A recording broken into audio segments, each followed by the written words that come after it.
Hello everyone. Today I want to talk to you about the renewed China-US discussions, the issue of China's US dollar payments for Boeing aircraft, and a secretive tie theory that can explain this phenomenon.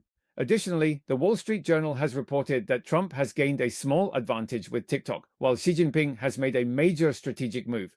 Recently, there have been signs of a thaw in China-US relations. The two heads of state have reached a deal on TikTok, and Japanese and American lawmakers have visited China again after many years. However, the Wall Street Journal sees a different picture. On September 24th, they published an article by their chief China correspondent, Ling Wei. She wrote that the call between Trump and Xi Jinping broke the diplomatic deadlock.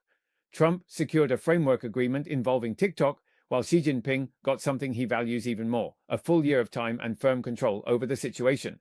The article analyzes that Trump and Chinese leader Xi Jinping had a phone call on September 19th and achieved what many seasoned China watchers consider an extremely difficult goal: breaking the diplomatic stalemate. The significance of this call was not in reaching any milestone agreement, in fact, no such agreement was made, but in making a commitment to hold further consultations over the coming year.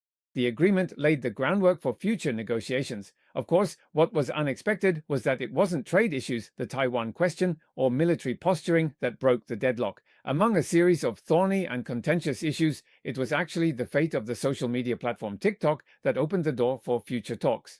Trump carried out this. The public reason for this phone call between the leaders of China and the US was TikTok, and Trump got what he wanted. Xi Jinping agreed to a framework agreement that would allow TikTok to continue operating in the United States.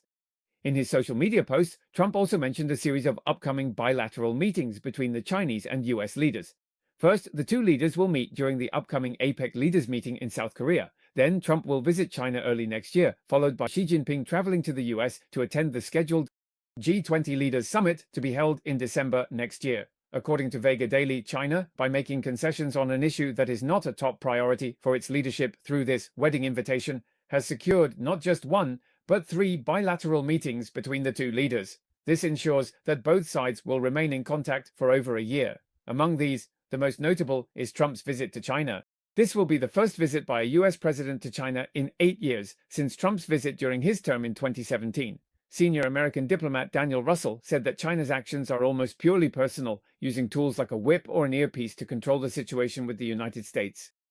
By offering small favors and concessions, they are able to stabilize the overall situation. This means that Beijing is achieving its long-standing goal to make as few concessions as possible while dragging Washington into prolonged and drawn-out negotiations. For Xi Jinping, the goal is not a quick resolution, but rather a controllable process. The Chinese leader has long since formed his own judgment about the nature of US-China relations. He initially thought it would be a long-term struggle. Beijing sees time as its greatest asset. Every month spent in dialogue with China allows the status quo to be largely maintained, allowing China's leadership, with a longer-term vision, to continue its efforts to build a firewall for the Chinese economy and strengthen its military without being disrupted by a full-scale crisis. This is why, for Xi Jinping, the top leader, the process itself is the greatest reward. The last section is about Trump. While he seems eager to secure the original victory-promoting paramilitary funding, a deal still lacks crucial details. From his perspective, endless negotiations without any trophies could be seen as weakness rather than strategic patience. The lack of a political clock and the constant pressure to deliver tangible results within his 4-year term also inherently resent the ambiguity and delaying tactics sought by Beijing, creating a sense of American inability to achieve results. China is eager for a breakthrough, and it is taking advantage of this. The Wall Street Journal believes that this is the background for both sides to declare their support for the TikTok agreement. Through this agreement, Trump has obtained the satisfaction of young supporters who use TikTok extensively. He has previously stated that TikTok may have helped him get elected, and according to the Wall Street Journal, the Trump administration will collect billions of dollars in fees from investors who acquire the operating rights of TikTok in the United States as a reward for facilitating this deal. The government's containment is indeed unprecedented, but Trump can show off these profits. But for Xi Jinping, time is the reward. The 1-year cooling-off period he has won means that Washington may focus on the procedures and etiquette of the summit during this period, while Beijing can relentlessly promote technological independence and military preparations. In short, Xi Jinping has gained a great strategist. The most important thing is a whole year of time, and firmly so, firmly controlling the situation, and what allows China to suppress the United States is not just the small samples in negotiations, but also its significant military strength.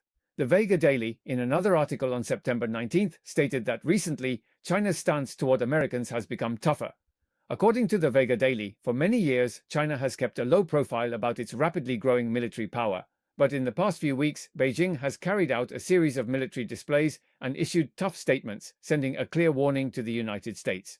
This includes openly showcasing its nuclear weapons and making stronger statements on sensitive issues. All of this culminated on September 3rd, when Chinese leader Xi Jinping, during a grand military parade, for the first time fully revealed China's complete nuclear triad capability, demonstrating the ability to deliver nuclear weapons via land, sea, and air over long distances. 6 days later, on September 9th, China's Minister of Defense, Dong Jun, met with the Minister of Defense.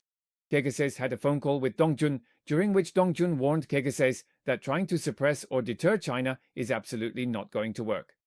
Last week, at an international security conference held in Beijing, the Xiangshan Forum, China's military advancements once again became the focus.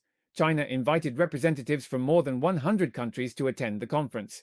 The conference directly called for the promotion of a new international system in which China would have a greater say.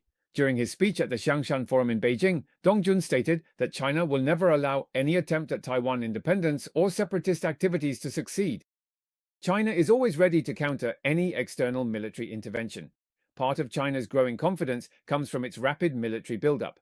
According to estimates by the US Department of Defense, China's nuclear warhead stockpile has more than doubled since 2020, and the means of delivering nuclear warheads have also become increasingly diverse, ranging from mobile, land-based launch systems to submarines with enhanced capabilities. The logic behind China's military buildup sounds very much like President Reagan's policy during the Cold War, seeking peace through strength. In its first commentary article, China's official media, Xinhua News Agency, quoted Xi Jinping as saying, "With every increase in China's strength, the hope for world peace grows." The Wall Street Journal concludes that this posture by China once again demonstrates that it is preparing for a long-term confrontation with the United States and is even ready for the possibility of direct conflict. Since Xi Jinping came to power in 2012, demonstrating strength and taking a tough anti-American stance have been hallmarks of his administration. As military equipment has expanded, Xi Jinping's rhetoric has also become more resolute. While China showcases its military power, it also offers some incentives to the United States. For example, a delegation of US representatives visited Beijing, including Democratic congressmen. On September 23rd, Smith stated in Beijing that the delegation had brought up with Chinese leaders the deal for China to purchase a large number of airplanes from Boeing. US Ambassador Nicholas Burns said that negotiations for China to buy a significant number of Boeing aircraft had entered the final days or weeks. Such a deal is extremely important for President Trump, Boeing, and China. Last month, there were reports that Boeing was negotiating with China for a similar deal involving as many as 500 planes. The last time China made a large purchase of Boeing aircraft was in 2017, when then-President Trump's first visit to China resulted in an order for 300 planes, valued at about $37 billion. Because China's domestically produced C-919 aircraft are limited in quantity, only about 50 are produced per year, and have not yet received certification from Europe or the US. China still needs to purchase a large number of planes. China is essentially choosing between US Boeing and Europe's Airbus. This year marks the 50th anniversary of China's diplomatic relations, and the China-Europe summit was held in Beijing in July. At that time, there were reports that China was considering purchasing several hundred Airbus passenger planes. Foreign media, citing informed sources, said that the preliminary estimate for the number of planes to be purchased was 300, with a maximum of no more than 500. This would be a rare, large-scale Airbus purchase by China in recent years. There were even reports that Air China had begun placing orders for Airbus planes, but the related deals have yet to be announced. Judging by the current situation, trade negotiations between China and the EU regarding the additional tariffs on Chinese electric vehicles have not made any breakthroughs. On the contrary, as China-US relations improve during this period, China could at any time reduce its Airbus purchases and possibly buy more Boeing planes instead. This is the price that European Commission President Ursula von der Leyen pays for closely following the United States. Ultimately, it's the US that benefits, as the British would say. There's a peach theory in diplomacy. Offering a negotiating opponent a small advantage is like offering a peach. If they're greedy, they'll grab a larger peach, which they can then trade for significant benefits. It can be summarized this way. First, while Vigab is anti-China, he's also anti-Trump, so his analysis of Sino-US relations is relatively detached and rational. They say that Trump is getting small benefits like TikTok, while Xi Jinping is playing a big game. Second, China buying 500 Boeing aircraft is no different. The aircraft are going to be bought anyway, so why not buy fewer European airliners? Buying more Boeing aircraft would give Trump a token of support and potentially give him a shot at von der Leyen and Macron. Third, China and the US have different systems. Trump is concerned with short-term gains for the election, while China's system is stable and prioritizes long-term interests. At China's pace, 1 year of progress against China is equivalent to 5 years against the US. If China can achieve stability over the next 3 years, it could completely overtake the US. Furthermore, in the opening commentary from Taiwan Times, I mentioned that Prime Minister Orban might have said something truthful. EU bureaucrats are panting like police who killed the wrong chicken. Europe is now finished.